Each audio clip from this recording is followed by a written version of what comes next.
जय जय रामकृष्ण हरी. भाग 8 आपण पाहत आहोत. जगद्गुरू संतश्रेष्ठ तुकाराम महाराज यांनी श्रीमद भगवद्गीतेचा अनुवाद अभंग छंदात मायबोली अभिजात मराठीत केला आहे. या ग्रंथाचे नाव आहे अभंग मंत्रगीता. या ग्रंथाचीच ओळख आपण करून घेत आहोत. आता अभंग क्रमांक 81 पासून सुरुवात करूया. अध्याय 2 श्लोक 36 पासून. आधी श्लोक वाचूया, नंतर अभंग वाचूया. अवाच्यवादांच बहुन वदिष्यन्ति तव हिताः निंदन्तः तव सामर्थ्यं ततः दुःखतरं नुकिम्. अभंग. बोलो नये ते बोल शस्त्रे खोल भेदिती बहुरिपू पार्था तुझ तेती लाज मनस्वी. प्रताप तो निखंडुनी विटंबणे चाळिती दुःख कोण परते जे तुकया ते सुख दे. आता तुकाराम काय म्हणतात ते बघूया. युद्ध पलायनातून अर्जुनाची होणारी निंदा नालस्ती किती भयानक आणि भयंकर आहे याची पुन्हा पुन्हा श्रीकृष्ण जाणीव करून देत आहे. अरे अर्जुना, तुझे शत्रू शब्दशस्त्रांना धारदार बनवून त्यांचा यथेच्छ वापर करून तुझ्या मनावर खोलवर जखमा करतील. भ्याड, नपुसक यासारखी निंदाव्यंजक विशेषणे वापरून जगात तुझी जास्तीत जास्त अपकीर्ती पसरवतील. तुझ्यासारखे कर्म कित्येकांनी केले असेल, पण सर्वसामान्यांच्या अशा कर्माकडे कोणी लक्षच देत नाहीत. तुझ्यासारख्या पराक्रमी आणि लौकिक अर्थाने मोठा असणाऱ्याची अपकीर्तीचा डंकाही मोठ्यांदाच वाजवला जातो आणि वाजवणारे त्यातच स्वतःचं यश मानतात आणि तीच कीर्तीही स्वतःची त्यात करून घेतात. यातून स्वतःच्या नावाचा भाग्योदय कसा करून घ्यायचा हे पण ते करून घेतात, ठरवतात. बोलो नये ते बोल शस्त्रे खोल भेदिती बहुरिपू पार्था तुझ देती लाज मनस्वी. अर्जुना, आजपर्यंत तू गाजवलेला पराक्रम, केलेली युद्धे, जिंकलेले युद्ध या सर्वांची विटंबना करतील. त्या सगळ्या पराक्रमाला निरर्थक ठरवतील. आजपर्यंत जे काही ऐकले नाहीस ते तुला ऐकावे लागेल. ज्याची कधी कल्पनाही केली नाहीस तेच तुला ऐकवतील आणि तुझ्या वीरत्वाची जी सर्वांना भीती होती ते तुझं वीरत्व तुझ्यातनं गळून पडावे हा उद्देश साधणारेच शब्द वापरतील. प्रताप तो निखंडुनी विटंबणी चाळिती. तुला तुझी मनस्वी अपकीर्ती ऐकण्यापेक्षा आणि मोठं दुःख कोणतं आहे बरं? हा विचार करण्याचीही हद्द ओलांडलेली अशी ही अपकीर्ती. असो, महाभारत महायुद्ध माहीत असूनही हा अभंग वाचून आपलेही मन थोडा वेळ का विना स्तब्ध होते ना. असो, आता आपण पुढील श्लोक आणि अभंग बघूया. हता वा प्राप्स्यसि स्वर्गम जित्वा वा मोक्षसे महिम तस्मात् उत्तिष्ठ कौंतेय युद्धाय कृत निश्चयः. आता अभंग.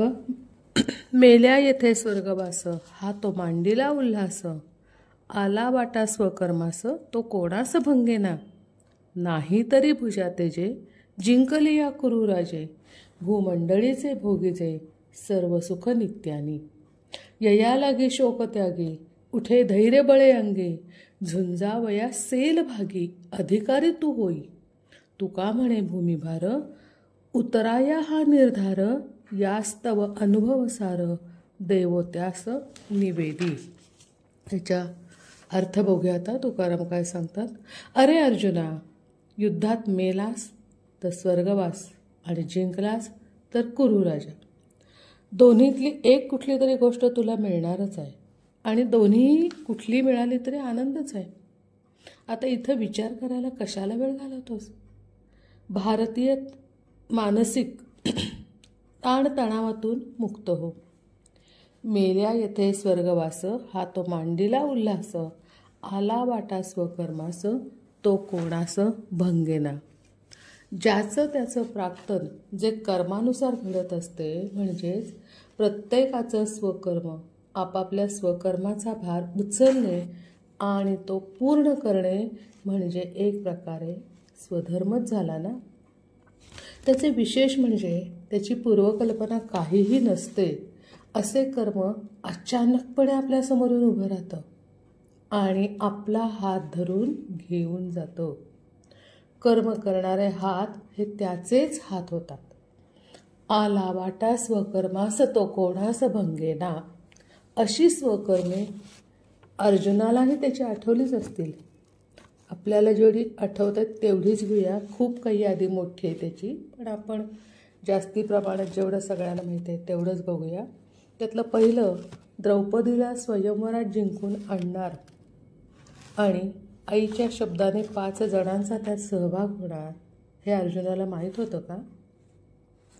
दुसरं, पितृक्षेत्र गमावले, तेही अचानकपणेच, हे अर्जुनाला माहीत होतं का? राजपुत्र हस्तिनापुरात आले, हक्काचे राज्य मिळाले नाही, हे अर्जुनाला माहीत होतं का? द्यूत, छल, कपट, कारस्थान, त्यातून पुन्हा वनवास, अज्ञातवास आणि अशा कितीतरी घटना सर्व पूर्व कर्मानुसार स्वकर्म बनतात आणि ध्यानीमनी नसताना स्वीकाराव्याच लागतात. आला वाटा स्वकर्मास तो कोणास भंगेना. म्हणून हे अर्जुना, यया लागे शोक त्यागे, उठे धैर्यबळे अंगी. शोकाचा त्याग कर आणि धैर्यबळाचा अंगीकार कर. युद्ध हेच तुझे स्वकर्म आहे.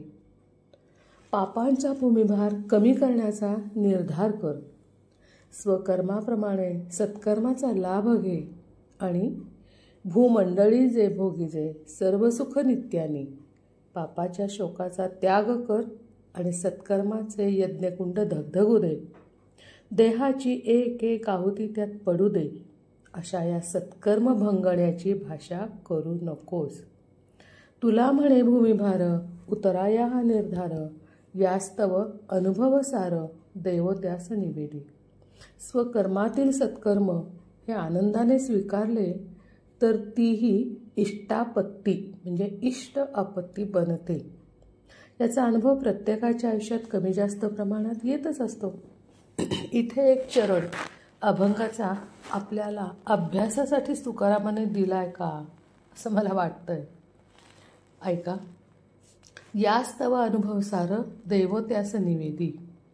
म्हणजे हे सगळं सांगण्यासाठी श्रीकृष्ण चरित्राचा अभ्यास करून अनुभवसार, तर श्रीकृष्णाला कोणकोणते बरं असे अनुभव आलेत स्वकर्माचे, आणि देवो म्हणजे श्रीकृष्ण त्यास म्हणजे अर्जुनाला निवेदी सांगतो. आता कोणते बरं कृष्णाने अनुभव सांगितले असतील ह्याचं आपल्याला श्रीकृष्ण चरित्राचं चिंतन करायला पाहिजे आणि ही तुकारामांची इच्छा दिसते. तर पुढचा श्लोक बघूया.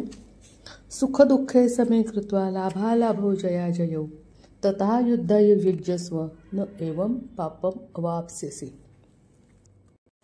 अभंग क्रमांक 83 पाहत आहोत. प्रीती धरिल्याचे पावे, सुख तेथे का संभवे. विषय वियोगी हेलावे, दुःखार्णव लहरी. दोही समबुद्धी धरी, लाभालाभ तयासरी. मग तू सुखे युद्ध करी, पाप माथा आदळेल. निर्विकल्प तो निस्संगू, निस्संगी अनुरागू. तुका म्हणे चांगू, निज मोक्ष आतुडे. आता ह्यात तुकाराम काय म्हणतात ते समजून घेऊया. अर्जुना, कार्य एकच, पण ते प्रेमानं केलं तर सुख मिळतं आणि तेच काम जर वियोगाने दुःखाने केले तर त्यात अपयश मिळतं.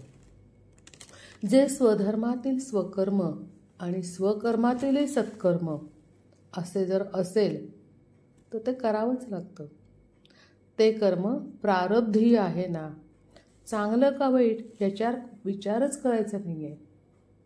विचार करत बसलं तर फक्त वेळ जातो. आणि स्वकर्म करणे हाच तुझा धर्म समजून कार्य करायला तयार हो.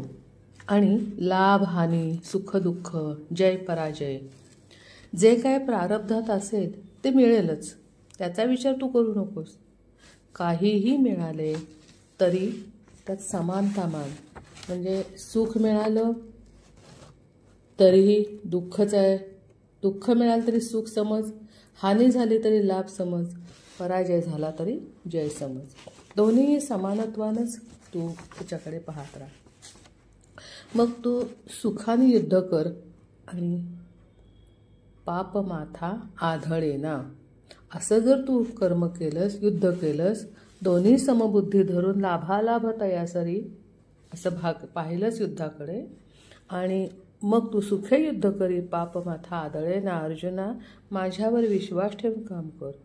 तू ज्याला पाप म्हणतोस तेच पुण्य ठरेल. आणि मनातील चांगल्या वाईटाच्या कल्पना काढून टाक. त्यासाठी अभंगात काय सांगितलंय पहा. निर्विकल्प तो निस्संगू, निस्संगीच अनुरागू, तुका म्हणे सांगू निजमोक्ष आतुडे. अशा निर्विकल्प आणि निस्संगू कामास तुकाराम चांगू म्हणतात. कामावर चांगलेपणा ठरत नाही. काम कोणतं हे महत्त्वाचं नसतं, तर ते काम किती मनापासून कोणतं आहे, तुम्ही वृत्ती कोणती आहे तुमची, त्यावेळेला चांगुलपणा हा त्यावर अवलंबून असतो. म्हणजे मनावर, तुमच्या विचारावर, तुझ्या वृत्तीवर अवलंबून असतो. असो, आता पुढचा श्लोक आपण पाहूया आणि अभंगही पाहूया. एक मिनिट. एषा ते अभिहिता सांख्ये बुद्धी योगे तू इमाम शृणु, बुद्ध्या युक्तः यया पार्थ कर्मबंधम प्रहास्यसि. श्लोक पहा. बोलिलो येथे अर्जुना, सांख्य बुद्धी हेची जाणा, सर्वाविषयी तू देखणा, हित घेई आपुले. योगी बुद्धी ये धनुर्धरा, जीत बहुतसे विचारा, त्यात देई कर्णद्वारा, जे स्वहित सर्वांचे. अहो प्रत्यक्ष कर्मयोग, योगीचा अंतरंग, धुवंगने घेणे जग, तारावया बुद्धी ते. आता तिच्या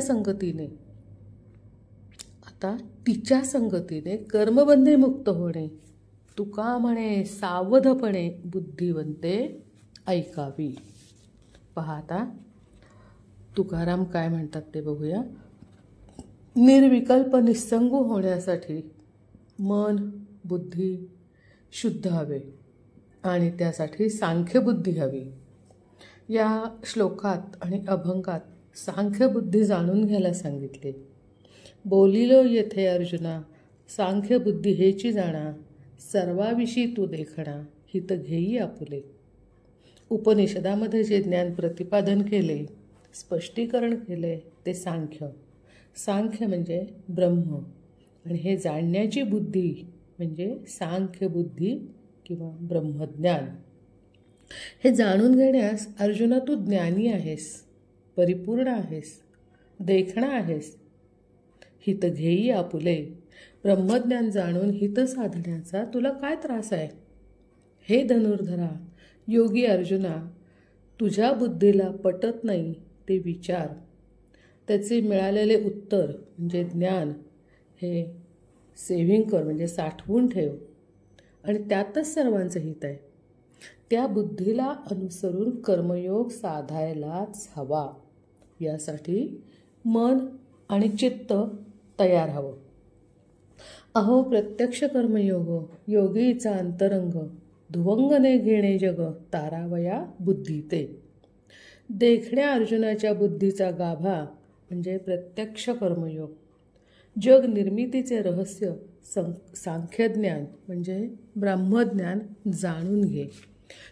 जीव, जंतू, आत्मा, शरीर असे जगाचे संपूर्ण ज्ञान प्राप्त झाले तर चित्त शुद्ध होईल आणि कर्मपापाच्या शोकातून मुक्त होशील. स्वतः निर्णय घेऊन तणावमुक्त जीवन जगशील. आणि असेच पुढील ओळ, आता हे सगळं झालं अर्जुनाला सांगून, पण पुढची ओळ आपणही लक्षपूर्वक ऐकायला हवी. ऐका. आता तिच्या संगतीने, तिच्या म्हणजे सांख्यबुद्धीच्या, आता तिच्या संगतीने कर्मबंध मुक्त होणे, तुका म्हणे सावधपणे बुद्धिवंते ऐकावी. आता बुद्धिवंत व्हा, म्हणजे सांख्यबुद्धी समजून सावधपणे कार्य करा आणि कर्मबंधातून मुक्त व्हा. असे एकंदरीत मंत्रगीतेतील अभंगाचा अर्थ सांगणारे, ऐकणारे बुद्धिवंत, प्रज्ञावंत आणि रसिक आहेत असे समजूनच ही सूचक ओळ तुकारामांनी आपल्यासाठी रचली आहे असं वाटतं.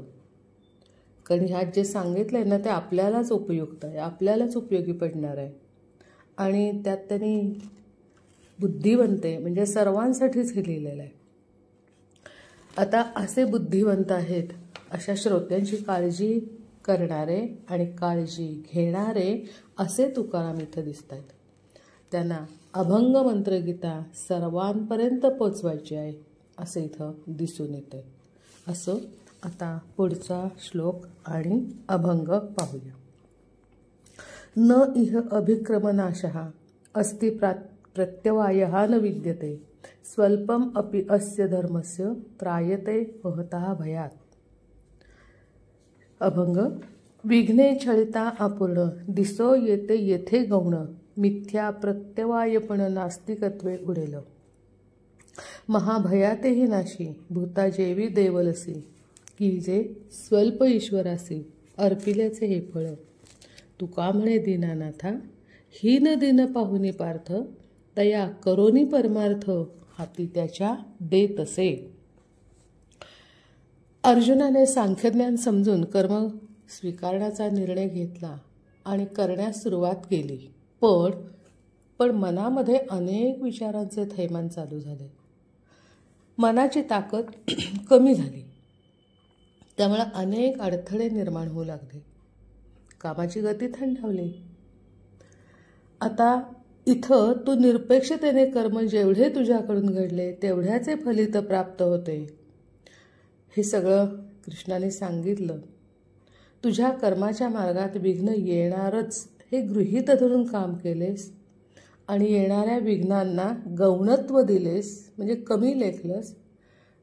त्यावेळेला माझ्यावर म्हणजे परमेश्वरावर विश्वास ठेवलास तर विघ्न हरण होते, बाधा दूर होते. विघ्ने छळिता अपूर्ण दिसो येते येथे गौण मिथ्या प्रत्यवायपण नासिकत्वे उडेल.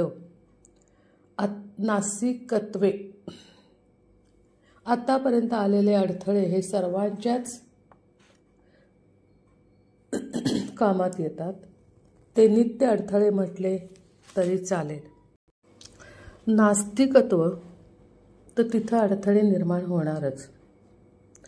आता त्यांना नास्तिकत्व असल्यामुळे नित्य अडथळे म्हटलं तरी चालेल, कारण श्रद्धा नाही. आता इथं जर श्रद्धा नसेल तर त्रासदायक अडथळे भीती निर्माण करणारे असतात. याला नैमित्तिक म्हटलं तरी चालेल. आपण असं होणारच आहे हे समजून श्रीकृष्ण त्यावरही उपाय आधीच सांगतात. भीती वाटल्यावर माणूस कोण येणार विचारायला ना, तो देवलसीकडेच जाणार असं समजून आधीच कृष्ण त्याच्यावर उपाय सांगतो. महाभयातेही नाशी भूता जेवी देवलसी की जे स्वल्प ईश्वरासी अर्पिल्याचे हे फळ. हे अर्जुना, तुला एखाद्या भूताने पछाडले. आता भूताने म्हणजे काय? मानसिक कमकुवतपणाचा हा. तुझे अंतःकरण भ्रमित झाले. त्यावर उतारा करायला देवलसीला बोलवण्याची गरजच नाही आहे. त्यासाठी फक्त माझे स्मरण कर. देवा, हे काम तुझे, मी तुझ्यासाठी करत आहे, ते तू पूर्ण करून घे असं माझ्यावर सोपव. तर तुझं कार्य पूर्ण तर होईलच आणि उत्तम होईल याची खात्री बाळग. यालाच निष्काम कर्म म्हणतात. महाभयापासून मुक्त झाल्यामुळे चित्ताची शुद्धी होऊन सत्यज्ञान प्राप्तीचा मार्ग सुकर होतो. दीना म्हणे दीनानाथा हीन दीन पाहुनी पार्थ दया करोनी परमार्थ हाती त्याच्या देत असे. पुन्हा एकदा ओळ बघा. तुका म्हणे दीनानाथ हीन दीन पाहुनी पार्थ दया करोनी परमार्थ हाती त्याच्या देत असे. असा हा सांख्ययोग ऐकून अर्जुनाचे चित्त शुद्धीकरणासाठी, बुद्धी शुद्ध करण्यासाठी सिद्ध झालेला आहे असं दिसतंय. पण पार्थाची अवस्था मात्र दयनीय झाली आहे. का तर या मार्गाने कर्म करणे मला जमेल ना, असा प्रश्न त्याला सतावतोय. अर्जुनावर कृष्ण कधी रागावत नाही, उलट त्याच्यावर तो कितीही जरी विरोधक असला तरी त्याच्या दयाच दाखवतो. आणि आत्ता त्याची चित्तशुद्धी, सांख्ययोग, कर्मसाधना यातून त्याच्यावर दया दाखवून त्याचा हीनदीनपणा बाजूला ठेवून त्याला परमार्थाची किल्ली अर्जुनाच्या हातात दिली. आता हे पाहताना माझ्या मनात एक प्रश्न आला की परमार्थाचा मार्ग इतका सहजपणे कोणी दाखवेल का?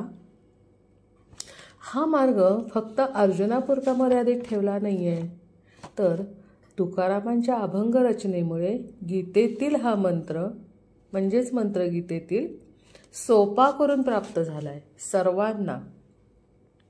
चित्तशुद्धीतून ज्ञान मिळवणे म्हटले तर सोपे आणि म्हटले तर अवघड असतं. सोपं का अवघड हे प्रत्येकाच्या मनावर अवलंबून असतं. हा सांख्ययोगातून निष्काम कर्मयोग कसा साधायचा अगदी सोपं करून तुकारामांनी रचलेले अभंग मंत्रगीता आपल्याला दाखवते. आता ह्या ज्ञानप्राप्तीसाठी कुठला क्लास, कुठली ॲडमिशन, कुठली फी काही नाही. फक्त मनापासून वेळ काढा, श्रवण करा आणि यासाठी चित्तशुद्धी करावी ही तुकारामांच्या चरणी प्रार्थना. कृष्णार्पणमस्तु. जय जय रामकृष्ण हरी.